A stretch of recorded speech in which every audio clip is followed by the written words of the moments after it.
Hey guys, got a top 64 deck profile from the UK Nationals. Let's just get straight into it. So I played branded Eldlich for this event.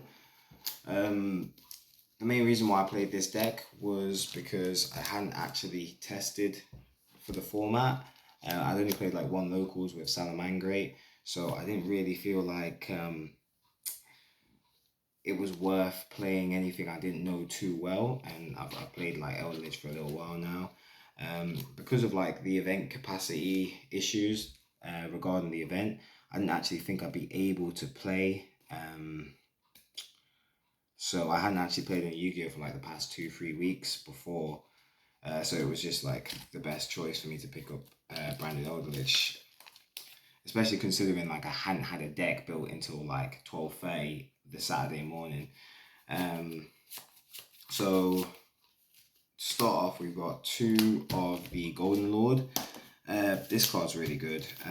Going first, not so much, but going second, it's great at breaking boards because any spell or trap just allows you to pitch it from hand, and then you can like target problem cards like floodgates or continuous spell or traps, or just force out negates from like problematic boss monsters. So yeah, Golden Lord was great.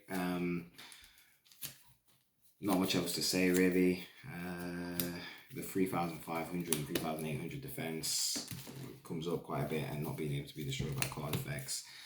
Really good card. This card's really good as well. Same as the Golden Boy. He's not so great going first, but going second helps like break their board apart by like fusing their monsters away. Pitching the card can actually be really good in this deck because you can pitch like a Golden Lord or like a Eldlich trap card or even a spell card.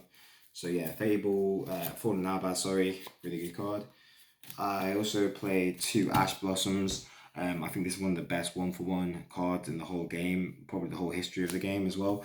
The thing about this format that I assumed was that Ash Blossom would probably be able to hit just about every deck, rogue or meta, as long as I try to hit the most impactful card. So I wouldn't always like Ash, even when I had it like going second. Sometimes I would just like let them establish a board, try and break their board, and then have the Ash as a follow-up to answer like their comeback play. So it's really good like on a Desires against Sword Soul, or like a second branded fusion after I've like broken the branded decks board.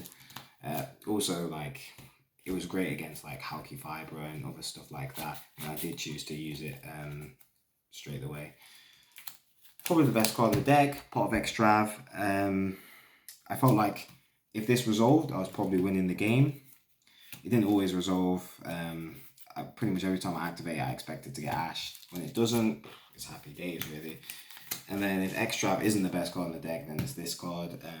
Send Golden Lord from the deck to the graveyard. It's insane, and then bring out a Mirror Jade. It's everything you need in the deck. Insane. A meta-defining card, really. I only played 2 casts of Elderland. Pay 8, feel great. Really good going second. Quite good going first because it gives you that extra card, so you start with 6. Just an all-around good card. I just didn't feel like I needed it at 3. Then I played 1 Black Awakening. Didn't feel like I needed the white elixir because I wanted to keep it at 40 cards, and I wanted to keep my deck as consistent as possible. That was like the main thing for me. Like it's 40. It's 10 rounds. I wanted to see as many just good single cards as possible. So that's why I only played that one. It's great when you see that and like branded fusion, because like you just set that for Golden Lord and then get to search Golden Land. And then the one call by to just ensure like my power plays went through, like my extravs and my branded fusions. Then we have 3 of probably, I was going to say the best trap in the deck, but no, I guess it's not. But it's such a good card anyway. It's gets your engine going, brings Golden Lord straight out of the deck, and then, you know, next turn it just cycles you into the next part of the engine, which is the Golden Lands. Really good card. It also stops you from getting OTK'd if they don't have a way to stop you bringing something out. It just slaps a 2/8 booty straight onto the board, so that's kind of cool. It also helps you push for damage as well, so that's pretty cool. So this is where the deck starts getting a bit more interesting.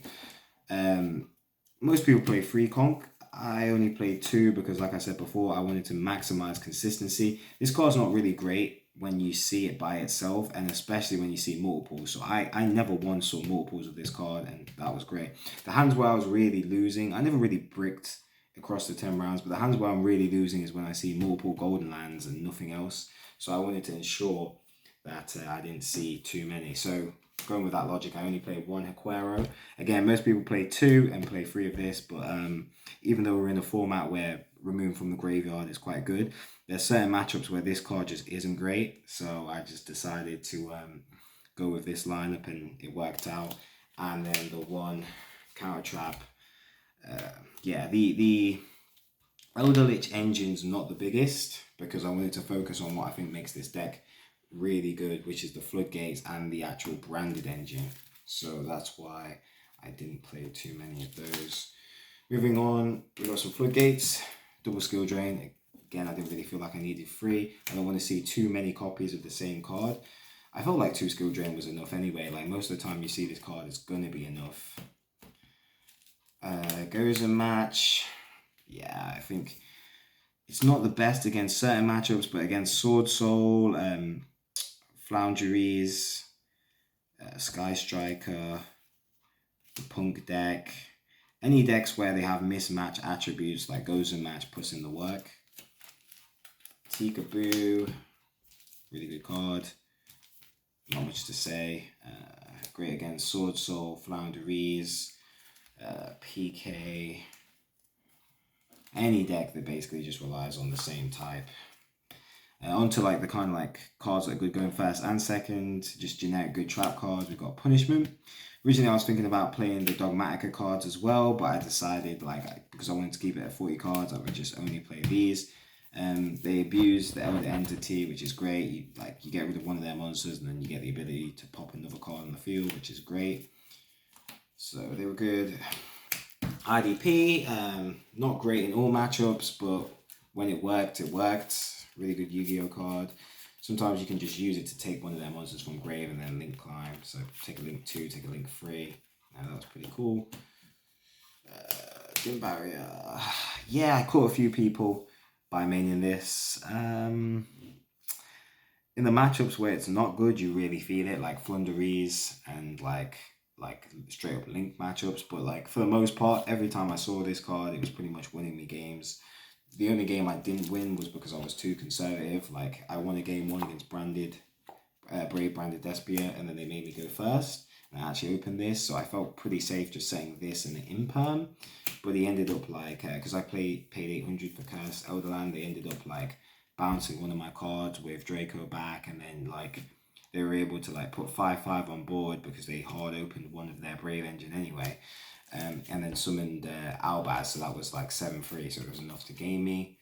So I kind of felt like that was probably my fault for playing too conservative when I was a game up anyway. Double Strike, this card's really good, especially if you can force, you can make them think that you don't really have much, and then they play into it, put all their resources into like an access code. Caught a few people like that, or like a fiber, or just any good generic extra deck card. You just catch them sleeping with a Solemn Strike.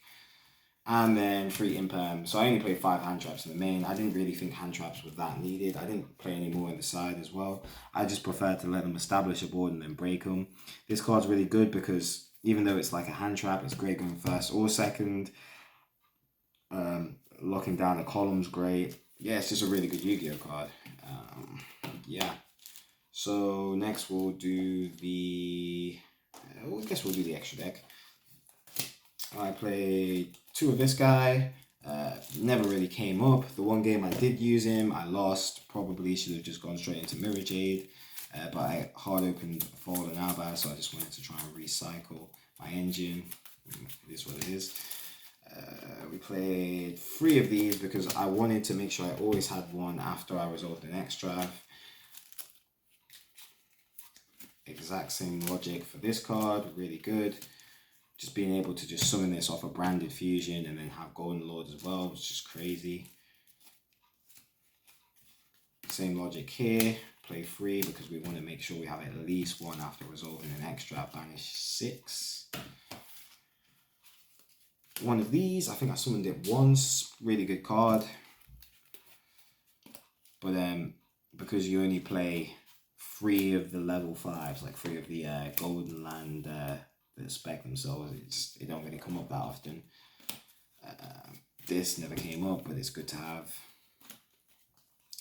This was the first time I ever used Link Spider, and it was just great. Like when I say the first time, I mean first time in Eldlich. I know most people use it anyway, but like I never really felt like I needed it that much in the past. But for like such a big event, I felt like every single card that could help, I should be playing it. So I played Link Spider. I also never really owned a Link Spider, so I borrowed this from my boy Jake. Shout out Jake. And then the access code didn't come up, but it's just good to have just to like deal with like issues, because like I said, I can just take cards from my opponent with like IDP, or I can just link climb myself. So that's the extra. And then the side, going first cards. Never use this card, but in theory it would be good against like decks that relied on monster effects heavily before they got into the extra deck. Double anti-spell, really good card. Just shuts most decks down if they have to play into it, especially when I have it backed up with triple solemn. This card's so good in this deck because you can search a counter trap anyway. So most games where I had solemn and had the ability to search, I'd just search the counter trap and just have like 2 negates ready with like floodgates. And then the going second cards, we have 1 Lava Golem. It was good when I saw it. I helped break apart Sword Soul Boars. Dark Hole, borrowed this from my boy Jake. I feel like every time I saw it, it was just wrecking. It was wrecking boards. Not many people were expecting it. Like I was just resolving it all day. Yeah, another good Yu-Gi-Oh card. Didn't want to lose to Mystic Mind decks or random like back row from Flounderies, or like PK, Salads or Striker, random Rogue. So yeah, they came in every now and again. And then evenly, like this was big in the mirror match. Yeah, so my matchups were, I finished X 7 wins, 2 losses, so X2-1 and a draw. Yeah, so X2-1. I played against Sky Striker for round 1, then the mirror match round 2, round 3 Brave Branded Despia, round 4 Evil Twin, round 5 Sword Soul, round 6 Sword Soul, round 7 Marine Cess, round 8 was Punk, round 9 was Branded Despia, and then round 10 was Punk again. And then top 64 I lost to Flounderies. The only 2 decks I lost in Swiss were actually to Branded Despia.